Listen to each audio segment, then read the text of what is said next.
24 acre, ஒரு acre 1000 ரூபாய். 24 acre வாங்கி போர் போட்டேன். 10 அடி 15 அடி தண்ணி பீரிட்டு மேல வந்தது அந்த காலத்தில். அப்போ இப்போ 300 400 அடி போயிட்டு நிலத்தடி நீர் மட்டம் குறைஞ்சிருச்சு.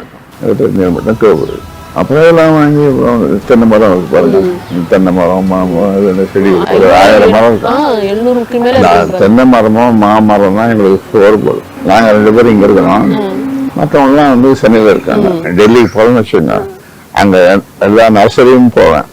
இந்த நர்சரியில் இருக்கிறவங்க சொல்லுவான், இப்ப புதுசா எதுவும் வரலன்னும்.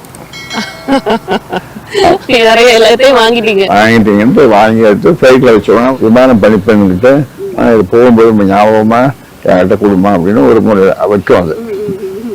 அது கொண்டு நடுவேன். அந்த மாதிரி அதெல்லாம் பயிற்சியிருந்தேன். அது ஒரு வகையான பயிற்சி. காட்டு நெல்லி மரம் காட்டுல இருக்கும்.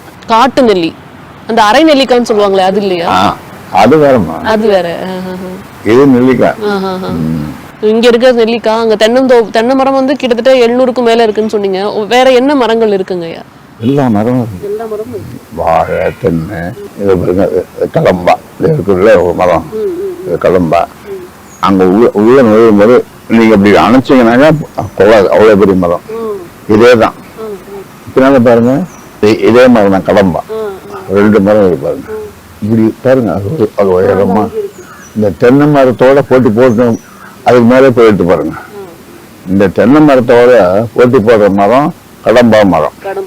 இது 7 இலை பாலை, 7 இலை இருக்கும். திண்டிவனத்தில் தான் இருந்தேன். திண்டிவனத்தில் தான் என்னுடைய வீடு. திண்டிவனத்தில் தான் எனக்கு மருத்துவராக எனக்கு அரசு மருத்துவமனையில் சேர்ந்தேன். அங்கே அரசு மருத்துவமனையில் ஒரு 3 ஆண்டுகள் பணிபுரிஞ்சேன். அப்புறம் அங்கே திண்டிவனத்தில் தான் ஒரு வீடு கட்டினேன், புது வீடு. அப்புறம் என்னுடைய நோயாளிகள் நிறைய வருவாங்க.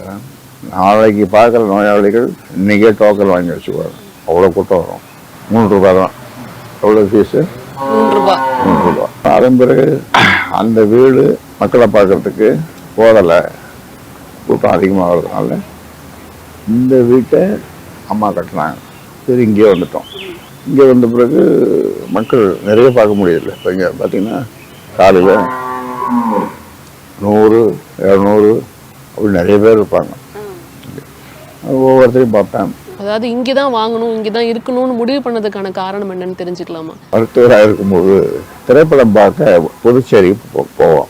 போகும்போது எங்கள் ஊர் இங்கேருந்து ஒரு 12 கிலோமீட்டர் இருக்கும். இங்கேருந்து நேராக போனோம். என்னுடைய ஊர், நான் பிறந்தது கீழ்சிவரின்னு ஒரு ஊர்.